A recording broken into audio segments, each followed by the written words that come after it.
Apabila di video part 5 kita sudah mengimpor kredit pajak dan sudah mengeceknya di lampiran 3, maka pada video kali ini saya akan mengisi lampiran 4 dan menuju ke SPT Induk 1771.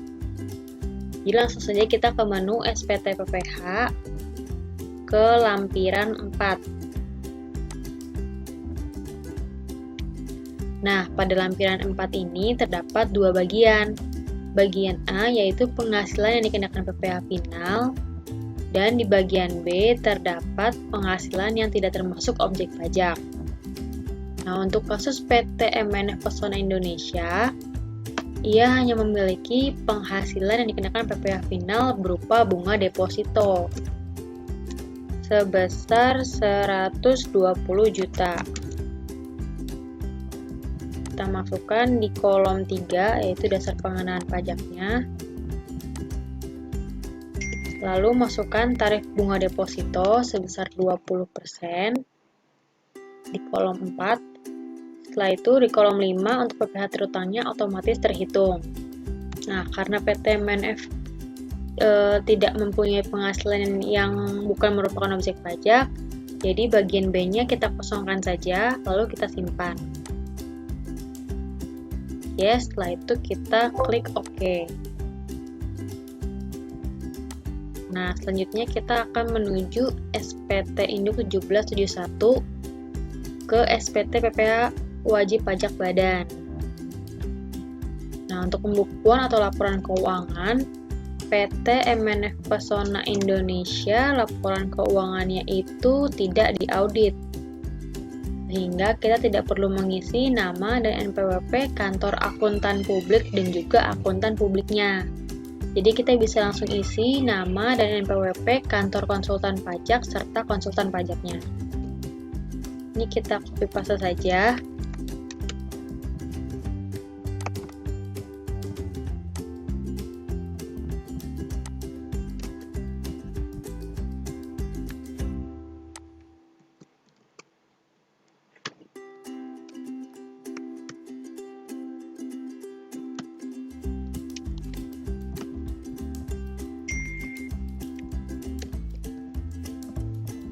Untuk nama konsultan pajaknya juga kita copy paste saja.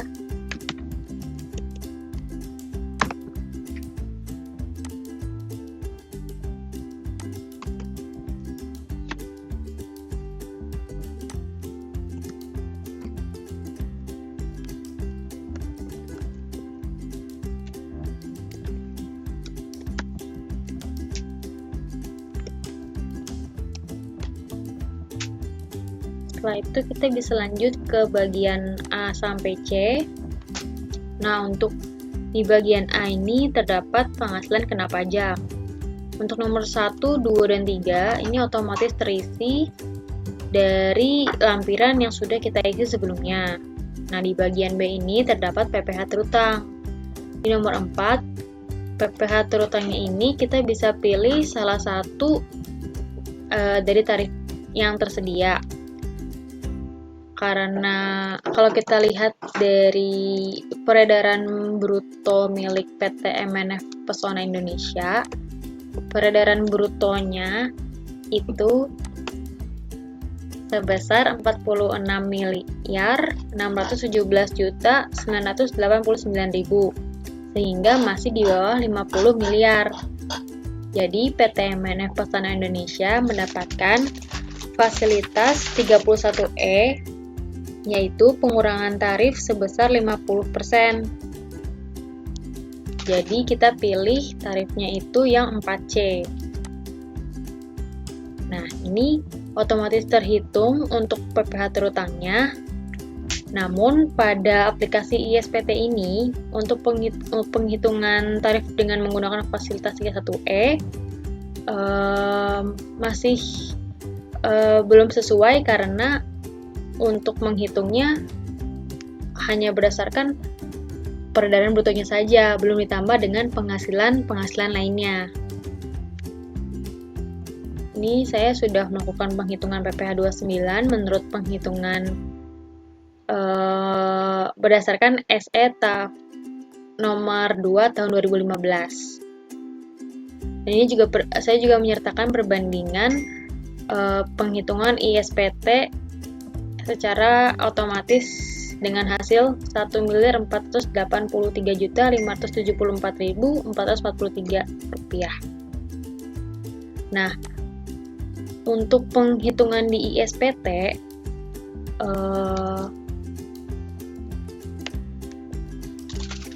setelah kita mendapatkan penghasilan neto, tentu kita akan kurangi dulu terhadap kompensasi kerugiannya untuk mendapatkan penghasilan kena pajak. Nah, untuk menemukan PKP fasilitas 31E, ini 4,8 miliar dibagi dengan peredaran brutonya saja. Jadi untuk PKP yang mendapatkan fasilitas 31E itu hanyalah peredaran bruto sebanyak 4,8 miliar. Jadi 4,8 miliar ini adalah batasan yang mendapatkan fasilitas. Gitu. Nah, setelah itu dibagi dengan peredaran brutonya. Nah, ini merupakan PKP-nya. Dapatkan PKP fasilitas 31E-nya sebesar 644 juta ini. Nah, untuk PKP non-fasilitas, 41 miliar ini diambil atau berasal dari peredaran bruto dikurang dengan 4,8 miliar. Kalau kita buka rumusnya seperti ini. Nah, nanti akan dikalikan oleh penghasilan kena pajaknya sehingga dapat sebesar 5.600.000.000 lah. Nah, untuk PPh terutangnya ini juga kita bagi dua. Ada PPh yang terutang fasilitas 31E dan juga yang non fasilitas. Untuk 30 PPh terutang fasilitas 31E, tarifnya sebesar 12,5. Kenapa 12,5? Karena untuk fasilitas 31E itu merupakan pengurangan tarif sebesar 50%, sedangkan tarif normalnya merupakan 25%, sehingga 25% dikali dengan 50% sebesar 12,5. Nah, hasilnya sebesar 80 juta sekian. Nah, untuk PPh terutang non fasilitasnya, ini dikali dengan tarif PPh badan biasa sebesar 25%. Dapat hasil 1,4 miliar. Setelah itu kita total PPh terutangnya sehingga mendapatkan angka 1,4 miliar 483 juta 574.444 rupiah. Ini kalau kita lihat menurut penghitungan ISPT. Sedangkan menurut penghitungan sesuai dengan lampiran SE nomor 2 tahun 2015,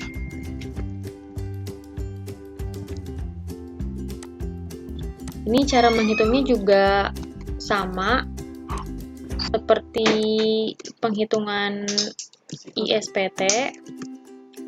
Yang berbeda hanyalah di bagian pembaginya ini.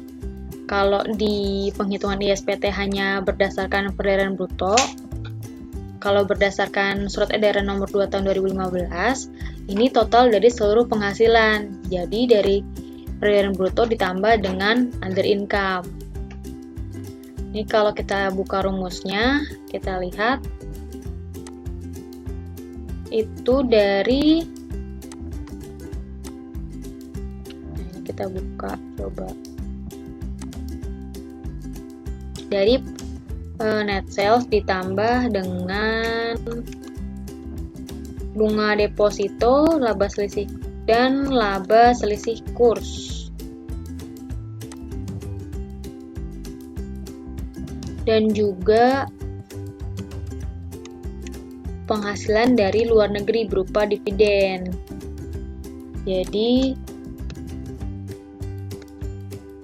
kalau kita ulang, dari net sales kita warnain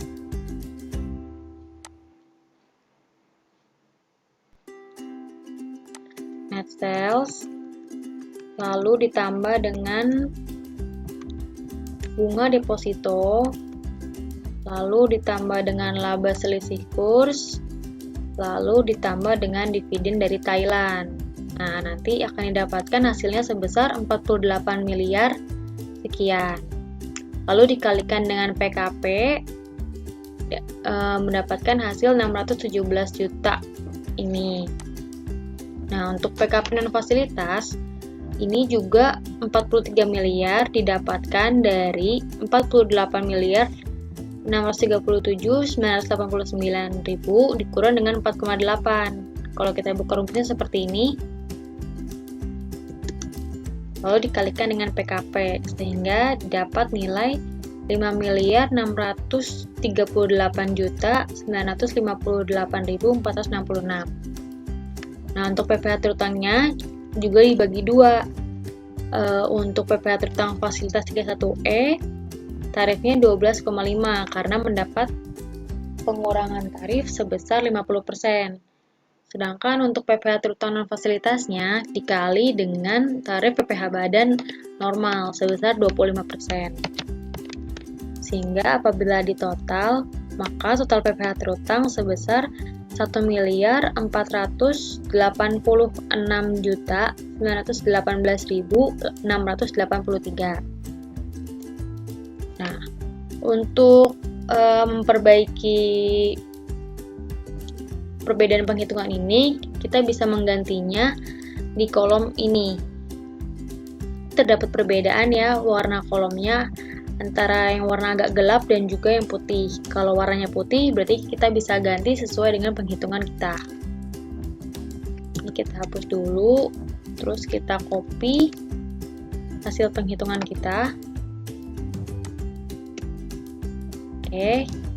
Nah, untuk di bagian C-nya ini merupakan kredit pajak.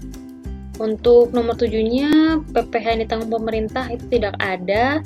Nah, nomor 8-nya ini otomatis terisi dari lampiran khusus dan juga lampiran 3. Nah, di nomor 9-nya ini terdapat keterangan kurang bayar ataupun lebih bayar. Ini keterangannya kurang bayar sebesar Rp659.418.061. Lalu kita bisa langsung ke bagian C dan D. Di bagian C merupakan kredit pajak. Nomor 10-nya itu PPh yang dibayar sendiri. Nomor yang A ini PPh pasal 25 bulanan. Ini juga kita isi aja sesuai data yang kita punya. PPh pasal 25.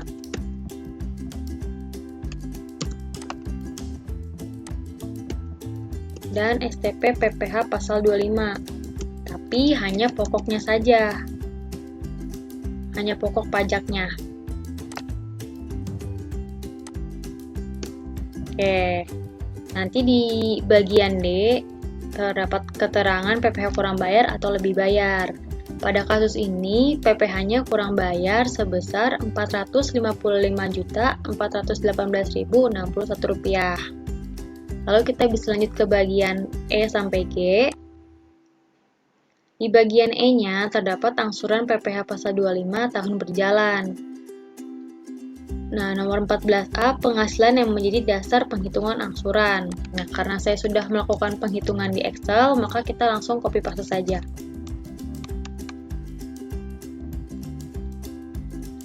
Nah, untuk PPh 25 sendiri itu penghasilan netonya merupakan penghasilan neto teratur ya. Jadi kalau misalkan ada penghasilan neto yang tidak teratur, harus kita kurangkan terlebih dahulu.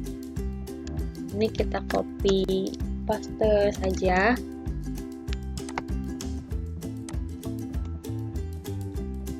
Nah, untuk kompensasi kerugiannya tidak ada ya, sudah 0. Nah, ini di bagian C-nya ini PKP-nya ini hasil pengurangan dari 14A dan B. Di bagian D-nya PPh yang terutang. Ini kita juga pakai fasilitas 31E dan ini kolomnya warna putih, jadi bisa kita ganti sesuai dengan penghitungan kita. Nah, ini beda ya kalau dilihat-lihat sama penghitungan sesuai dengan SE nomor 2 tahun 2015. Ini untuk total PPh terutangnya kita copy paste saja. Ini kita hapus terlebih dahulu. Nah, untuk yang E kita isi dengan kredit pajak. Nah, untuk kredit pajaknya itu kita ambil dari PPh 22, PPh 23, dan juga PPh 24. Lalu kita copy, kita paste. Nah, setelah itu akan otomatis terhitung PPh yang harus dibayar sendiri dan juga PPh pasal 25-nya. Sudah sama ya. Nah, untuk nomor 5, untuk di bagian F-nya, PPh final dan penghasilan bukan objek pajak, ini kita otomatis terisi karena kita sudah mengisi di lampiran 4. Nah, untuk di bagian G, terdapat pernyataan transaksi dalam hubungan istimewa. Karena PTM, kalau saya lihat dari data PTMNF, ini tidak ada transaksi hubungan istimewa sama sekali ya. Jadi kita pilih 16B. Setelah itu kita bisa ke bagian H. Nah, ini karena kita sudah melakukan pengisian lampiran-lampiran sebelumnya, jadi ini langsung otomatis terisi checklistnya. Nah, ini kita tambahkan di 17B untuk laporan keuangan. Itu saja yang harus kita tambahkan karena di H, I, dan juga K tidak perlu kita isi. Nah, ini untuk penandatanganan SPT oleh wajib pajak, dan untuk tanggal lapor SPT-nya, karena ini tahun pajak 2018, maka tanggal lapornya tanggal 30, paling lambat 30 April 2019. Setelah itu kita simpan datanya. Oke.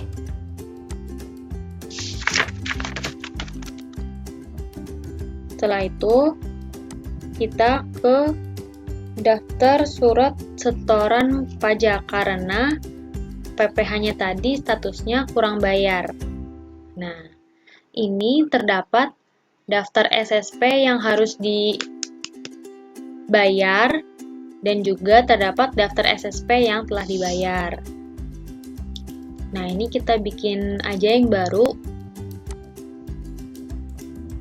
Ini kita isi sesuai dengan data di kolom atasnya.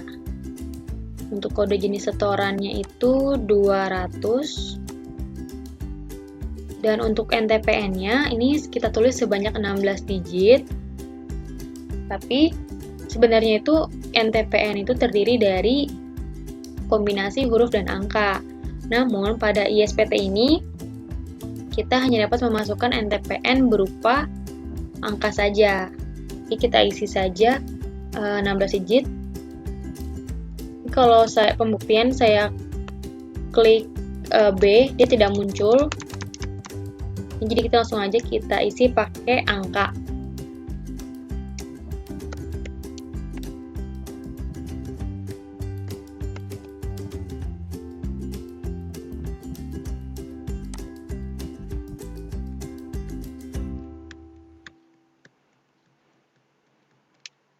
Oke. Untuk jumlah pembayarannya kita isi sesuai dengan jumlah kurang bayarnya, yaitu sebesar Rp455.418.061. Nah, untuk tanggal setornya ini kita ubah dari tahunnya dulu. Jadi 2019. Ini bulan April. Ini saya asumsikan antara setor dan lapornya sama ya. Setelah itu kita simpan. Karena data kurang bayarnya hanya 1, jadi kita tidak perlu melakukan perekaman data baru.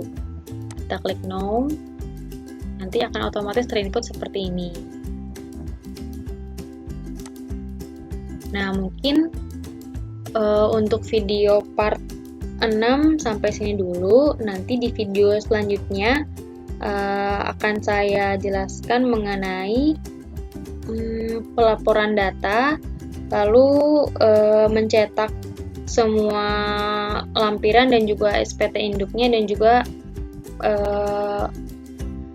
pelaporan ke e-filingnya. Terima kasih.